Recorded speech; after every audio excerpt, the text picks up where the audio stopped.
Hello everyone, welcome to this PowerPoint tutorial from our team.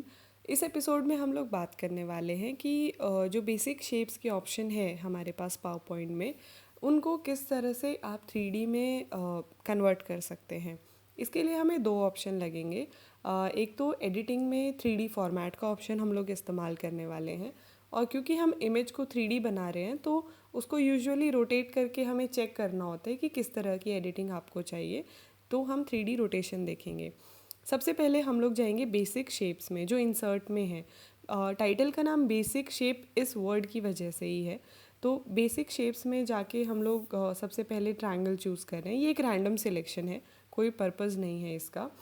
जो triangle हमने select किया है उसको आप किसी भी शेप का यहाँ पे बना सकते हैं।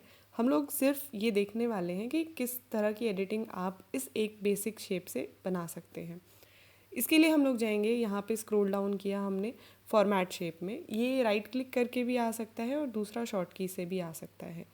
यहाँ पे हमारे पास ऑप्शन है शेप में फिल का। कलर फिल्स आप यहाँ से भी कर सकते हैं, और दूसरा आप ऊपर जो हमारे पास शॉर्टकट है वहाँ से भी। उसी तरह से अगर आपके पास कुछ लाइंस हैं या इवन बाउंड्री है तो उनका कलर आप यहाँ से चेंज कर सकते हैं, या फिर जो शेप फिल है उसके नीचे शेप आउटलाइन के ऑप्शन से भी ऐसा किया जा सकता है। अब बात करते हैं हम लोग एडिटिंग की। उसके लिए हम जाएंगे सेकेंड ऑप्शन में, और यहाँ पे shadows, reflection, glow, soft edges के बाद 3D format and 3D rotation, दो ऑप्शन हमें यहाँ पे दिए हुए हैं और सिर्फ इनका इस्तेमाल करेंगे हम इस ट्यूटोरियल में। 3D फॉर्मेट को जब आप क्लिक करेंगे तो बहुत ज़्यादा ऑप्शंस यहाँ पे नीचे आते हैं। सभी ऑप्शंस के बारे में जानने की कुछ खास ज़रूरत है नहीं, उनका इस्तेमाल नहीं करती हूँ मैं ज़्यादातर। और उसी तरह से जब 3D रोटेशन में भी जाएंगे तो भी हमारे पास कुछ ऑप्शंस आएंगे।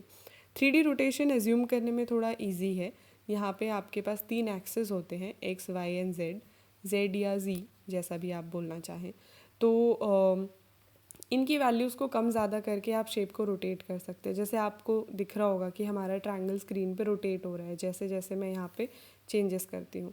उसके अलावा यहाँ पे एक छोटा सा बॉक्स बना हुआ है, तो जो इनिशियल बॉक्स आता है उसका मतलब है 0 0 0। लेकिन अगर आप कोई शेप चूज़ करते हैं तो आपको रोटेशन दिखाई देगी 0 0 0 अगर हमने नन सेलेक्ट किया है तो।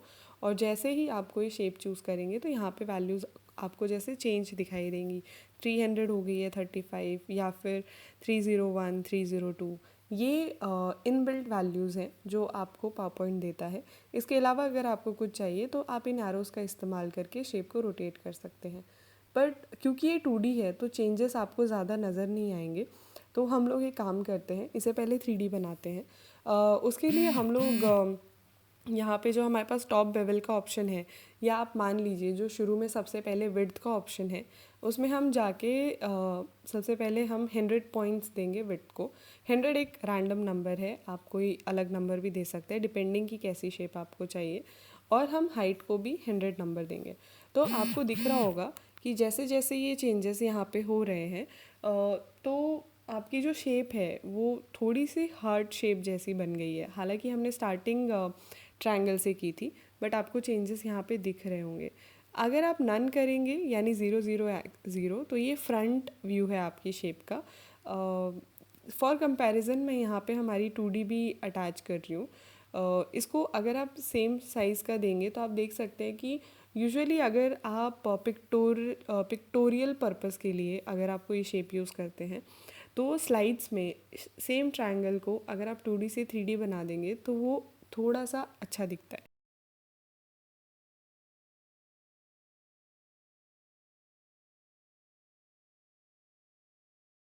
यहाँ पे ये जो है हमारा, ये है 2D ट्रायंगल, और उसके बगल में जो है हमारा वो है 3D ट्रायंगल, जो कि सिंपली विड्थ एंड हाइट को 100 पॉइंट देने से आपने बनाया है।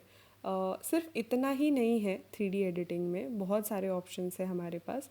अब अगर आप रोटेट करेंगे, जो हम पहले ट्रायंगल के साथ कर रहे थे और कुछ खास फ़र्क नहीं दिख रहा था, 3D में अगर आप इन रोटेशंस का इस्तेमाल करके चेक करेंगे तो आपको एक्चुअली शेप नज़र आएगी कि किस तरह से चेंज होती है।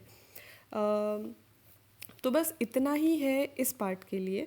इसके अलावा हाइट एंड विड्थ के बगल में एक बॉक्स है, उस बॉक्स को जब आप क्लिक करेंगे तो बहुत ज़्यादा बॉक्सेस आते हैं। तो अब अगर आप इनको एक एक करके क्लिक करेंगे तो आपकी 3D शेप में ना कुछ चेंजेस दिखते हैं।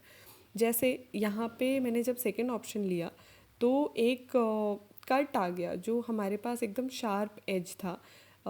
एक्चुअली इसको करने के लिए बार बार ऊपर नीचे करना पड़ता है, ऊपर जाना पड़ता है एडिटिंग के लिए, नीचे आना पड़ता है रोटेट करने के लिए, तो बहुत ज़्यादा रिपीट होगा।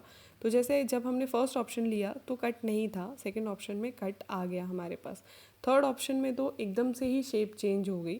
हाइट एंड विड्थ आप ध्यान दीजिए अभी भी 100 ही है, कुछ खास चेंजेस नहीं किए हमने उस चीज़ में। अब आप इसे रोटेट करके देखें, अगर मैं इसका वाई डायरेक्शन चेंज करती हूँ तो आपको दिखेगा जो बेसिक ट्रायंगल है उसके ऊपर एक पिलर जैसा बन गया जिसकी हाइट उतनी होगी जितने पॉइंट्स आपने हाइट में दिए थे, और उसके ऊपर एक छोटा सा ट्रायंगल बन गया। अगर आप फोर्थ ऑप्शन चूज़ करेंगे या इस तरह से ऑप्शन चूज़ करते रहेंगे तो आपको बहुत ज़्यादा चेंजेस इसमें दिखेंगे।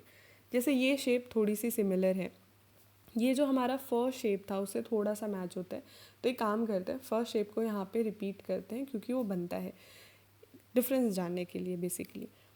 अगर आप इसको फर्स्ट ऑप्शन देंगे, इनके नाम नहीं है बेसिकली तो मैं उनका नाम नहीं ले सकती, तो आपको स्क्रीन पे और वॉइस ओवर को थोड़ा कंपेयर करना होगा। इन दोनों में डिफरेंस इतना ही है कि जो फर्स्ट ऑप्शन है उसमें कलर्स एकदम शार्प है और सेकंड वाले में थोड़ा पॉपअप ग्रेडियंट दिखाई दे रहे हैं आपको। तो इट ऑल डिपेंड्स, अगर आपको ब्लंट कलर पसंद है तो आप उन्हें चूज़ कर सकते हैं, ग्रेडियंट पसंद है तो इसे चूज़ कर सकते हैं, कुछ खास फ़र्क नहीं पड़ेगा, दोनों ही 3D हैं और शेप सेम है। इसी तरह के चेंजेस मैं रैंडमली ट्राई कर रही थी देखने के लिए कि किस तरह की शेप्स आती हैं, तो ये वाली शेप मुझे बहुत पसंद आई। अगर आप साइड से देखेंगे तो आप बता नहीं सकते हैं कि आपने ये बेसिक ट्रायंगल को एडिटिंग की है जो अब फ्रंट व्यू से ऐसा दिखता है। इस बात पे मुझे ऐसा लगा एक काम करते हैं, इनकी मल्टीपल कॉपीज़ बना देते हैं ये देखने के लिए कि किस तरह के ऑप्शंस यहाँ पे अवेलेबल हैं। इसकी वजह ये है कि अगर आप जानते हैं इस शेप से इस तरह के शेप्स आ सकते हैं, तो जब प्रेजेंटेशन में अगर आपको ज़रूरत पड़ेगी तो आप सीधा उसे कर सकते हैं। हिट एंड ट्रायल एक और तरीका है बट इसमें थोड़ा टाइम लगता है जानने के लिए। तो इस स्क्रीन पे बहुत सारी शेप्स हैं। अगर आप सेकंड लास्ट और लास्ट इन दो शेप्स को देखेंगे तो ये दोनों एक दूसरे के अपोजिट हैं। जो लास्ट ऑप्शन है उसको अगर आप रोटेट करेंगे तो जो ट्रायंगल है वो ऊपर की तरफ आता है, एकदम पिरामिड जैसा शेप आता है, और जो उससे पहले वाला है उसको अगर आप रोटेट करेंगे तो वो डेप्थ में ट्रायंगल चला जाता है। तो ये दोनों एक दूसरे के अपोजिट हैं। इसी तरह से अगर आप और ऑप्शंस एक्सप्लोर करना चाहें तो वो आपकी मर्ज़ी। तो ये एकदम बेसिक ट्रायंगल ऑन ट्रायंगल वाला सीन हो गया है। तो ये हो गई हमारी बेसिक शेप्स। जैसा कि मैंने कहा था कि कलर आप शुरू में भी चेंज कर सकते हैं और लास्ट में भी चेंज कर सकते हैं। आपको यहाँ पे जो ब्लू लाइन दिख रही है ये आउटलाइन की लाइन है, तो अगर आप चाहें तो आउटलाइन सेम कलर का कर सकते हैं या फिर नो आउटलाइन भी एक ऑप्शन होता है। 3D में आउटलाइन कई बार इंटरफेयर करता है, तो बेसिकली आप इसे नो आउटलाइन ही रखें तो ज़्यादा अच्छा होता है। ये हो गया एकदम सिंपल एडिटिंग जिसमें हमने सिर्फ हाइट एंड विड्थ को 100 दिया था टॉप में, और हम रैंडमली बॉक्सेस सिलेक्ट कर रहे थे और रोटेट करके देख रहे थे। इसके अलावा एक बहुत अच्छा और इंटरेस्टिंग ऑप्शन आता है, वो है बॉटम की एडिटिंग। अगर आप बॉटम, यहाँ पे बॉटम फ्लैट है, अगर आप बॉटम में जाएंगे तो वहाँ पे भी आपके पास दो ऑप्शन होते हैं, विड्थ एंड हाइट। उसको भी मैंने यहाँ पे 100 वैल्यूज़ डाल दी, तो आपको दिखेगा कि जो पहले फ्लैट दिख रहा था उसके पीछे कुछ ब्लैक जैसा आ गया है यहाँ पे। आप इसे रोटेट करके देखें तो साइड व्यू से ये बताना मुश्किल है कि ये एक्चुअली ट्रायंगल से हमने बनाया, जो कि बेसिक 2D ट्रायंगल से हमने स्टार्ट किया था। जैसा मैंने कहा कि काफ़ी बार आउटलाइन इंटरफेयर करता है, तो आप उसे नो आउटलाइन कर दीजिए शुरू में, तो वो ज़्यादा बेहतर रहता है इस केस में। इसके अलावा जब मैंने इसे रोटेट किया, क्योंकि ये 3D है तो जिस तरह की इमेज आपको स्क्रीन पे चाहिए उस तरह से आप इसे या तो रोटेट करें, या फिर अगर आप इसी तरह की कुछ डेमोन्स्ट्रेशन प्रेजेंटेशन बना रहे हैं तो इसके काफ़ी ज़्यादा कॉपीज़ आप स्क्रीन पे अलग अलग एंगल से रख सकते हैं, ये बताने के लिए कि ये साइड से ऐसा दिखता है, टॉप से ऐसा दिखता है, front view, even cross sectional view, इस तरह से आप इन्हें बना सकते हैं। अगर आप टॉप या बॉटम इन दोनों में से किसी एक को चेंज करेंगे तो दोनों एक जैसे से ही दिखते हैं, क्योंकि वो एक बेस ट्रायंगल के ऊपर बने हुए होते हैं। जैसे यहाँ पे मैंने हाइट एंड विड्थ को टॉप में 0 किया, तो ऐसा करने से मुझे ज़्यादा कुछ खास फ़र्क दिख नहीं रहा, और अगर आप रोटेट करेंगे तो आपको शायद थोड़ा दिखिएगा कि इसका अचानक से एक फ्लैट बेस है और उसके नीचे कुछ चेंजेस हैं। ज़्यादा अच्छा रिप्रेजेंटेशन होगा इसका कॉपी। दूसरे कॉपी में मैं बॉटम एंड टॉप दोनों को 100 वैल्यूज़ यहाँ पे दे रही हूँ। 100 बाई डिफ़ॉल्ट वैल्यू है, आप इसे चेंज कर सकते हैं तो शेप अकॉर्डिंगली चेंज हो जाएगी। तो आप इन दोनों में डिफरेंस बता सकते हैं। लेकिन आप इस बात का, मैं बार बार दोहराऊंगी शायद इस बात को, कि ये दोनों हमने ट्रायंगल से बनाए हैं। जिस तरह से टॉप को चेंज करने में शेप चेंज हुई थी, उसी तरह से बॉटम में भी बहुत सारा बॉक्सेस हैं हमारे पास, और उनको आप एक एक करके सिलेक्ट करेंगे तो आपकी शेप में बहुत ज़्यादा चेंजेस होंगे। और ये मैंने रैंडमली ट्राई किया था और बहुत ज़्यादा अच्छी शेप्स मुझे यहाँ पे मिली। तो जैसे ये दोनों थे, एक का कट काफ़ी शार्प है, एक का कट थोड़ा कर्व है, और ये जो शेप अभी बनी है इसमें तो शायद थोड़ा और एडिटिंग करेंगे तो मशरूम जैसा बन सकता है थोड़ी देर में। मेरे कहने का मतलब ये है कि आपके पास सिर्फ 4 ऑप्शंस थे, height and width, top and bottom, that's it. Top and bottom के जो पैनल आता है उसको क्लिक करने पे, उनको आप सिर्फ चेंज कर रहे हैं यहाँ पे, एंड कितनी ज़्यादा वेरिएशन आपको दिख रही है। तो ट्रायंगल की एडिटिंग जो थी हमारी, वो हर शेप पे एप्लीकेबल है। जो हमारे बेसिक शेप्स हैं उसमें से मैंने रैंडमली 6 शेप सिलेक्ट किए हैं। या तो आप उन शेप को इस तरह से इंसर्ट कर सकते हैं, या फिर अगर आपने कोई शेप डाल दी है और आपको उसको चेंजेस करना है तो आप यहाँ एडिट शेप में जाके भी बेसिक शेप्स में से कोई भी एक शेप यहाँ पे चूज़ कर सकते हैं। सर्कल तो रह ही गया, हम सर्कल भी बनाएंगे। सर्कल काफ़ी इम्पॉर्टेंट है, ये मैं एंड में बताऊंगी कि ऐसा क्यों। इसके अलावा काफ़ी सिंपल है, सिलेक्ट ऑल किया हमने हमने विड्थ एंड हाइट दोनों को 100 वैल्यूज़ दी, और आप देखेंगे अचानक से सारी शेप्स 3D में हो गई। कंपैरिजन के लिए तो मैंने रखा ही नहीं, एक काम करते हैं, स्लाइड का डुप्लीकेट बनाते हैं और पिछले वाले को 0 0 देते हैं। ये देखिए, ये था हमारा 2D और ये था हमारा 3D। वीडियो यहाँ से बहुत फास्ट जाएगी क्योंकि सारे स्टेप्स रिपीटेटिव हैं। आप सिर्फ विजुअली चेंजेस देखिए स्क्रीन पे, किस तरह से शेप्स में चेंज आते हैं। अगर मैंने इन्हें एक्स डायरेक्शन में रोटेट किया तो आपको दिखेगा कि शेप्स कितने ज़्यादा चेंज हैं। जैसे जो हमारा सर्कल था वो इस तरह का हो गया है। ड्रॉप शेप में मेरी एक्सपेक्टेशंस थोड़ी ज़्यादा थी, पर ये ड्रॉप वैसा बना नहीं जैसा 3D में मैं इमेजिन कर रही थी। उसके अलावा जैसे ये सर्कल जो था ये सिलेंडर जैसा बन गया विद अ लाइन, और जो हमारा पहला ये शेप था, इसको जब चेंज किया तो ये सर्कल वाली शेप जैसा ही है, बट कुछ शार्प एजेस हैं इसमें जो कि सर्कल के साथ नहीं है। और उसके अलावा ये जितने ज़्यादा कट हैं आपकी शेप में, उतना ज़्यादा आपको शार्प ग्रेडियंट या कलर कॉम्बिनेशन देखने को मिलेगा। इसका तो कुछ अलग ही शेप बना था, तो लीव इट।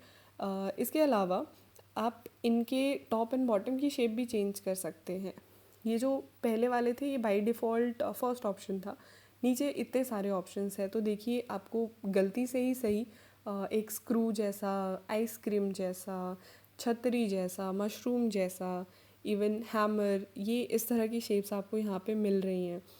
तो मेरे कहने का मतलब ये है कि अगर आपको एडिटिंग पता है तो आप इस तरह की शेप्स इमेजिन कर सकते हैं and quickly you can use them. ये शेप मैं स्पेसिफिकली यहाँ पे पेस्ट कर रही हूँ क्योंकि ये सर्कल से बनी है। सर्कल को जब हम 3D में इमेजिन करते हैं तो हम हमेशा एक परफेक्ट स्फेयर इमेजिन करते हैं, पर पावर पॉइंट में टॉप एंड बॉटम को इतनी तरह से यूज़ करने के बाद भी मुझे परफेक्ट स्फेयर नहीं मिला। ये सारी शेप्स बहुत अच्छी हैं और इनकी अपनी अपनी एक वैल्यू है, बट सर्कल को परफेक्ट स्फेयर बनाने के लिए एक छोटी सी ट्रिक है जिस वजह से मुझे वीडियो अलग से बनाना पड़ा। मैं उसका लिंक डिस्क्रिप्शन बॉक्स में डाल दूँगी क्योंकि ये वीडियो ऑलरेडी काफ़ी लंबी हो गई है। तो इस ट्यूटोरियल में हमारी तरफ से इतना ही। आप देख सकते हैं, आप हमने कुछ नहीं किया, हमने बेसिक शेप सिलेक्ट की थी, टॉप एंड बॉटम में जाके सिर्फ अलग अलग ऑप्शंस को चूज़ किया था, जिससे मेरा ये मैसेज है कि पावर पॉइंट एक बहुत बड़ा प्लेटफॉर्म है। अगर आप इसे थोड़ा सा भी एक्सप्लोर करेंगे तो आपका बहुत अच्छा एनिमेशन या फिर विजुअल प्रेजेंटेशन हो सकता है। तो इस वीडियो में हमारी तरफ से इतना ही। जो रेलेवेंट लिंक्स होंगे वो डिस्क्रिप्शन बॉक्स में आपको मिल जाएंगे। स्पेसिफिक अगर आपको कोई चीज़ समझनी हो तो वो आप कमेंट्स में डाल सकते हैं। और इसके साथ इस वीडियो के लिए इतना ही। मिलते हैं आपसे नेक्स्ट वीडियो में। तब तक के लिए all the best, keep exploring power point presentation and thank you so much.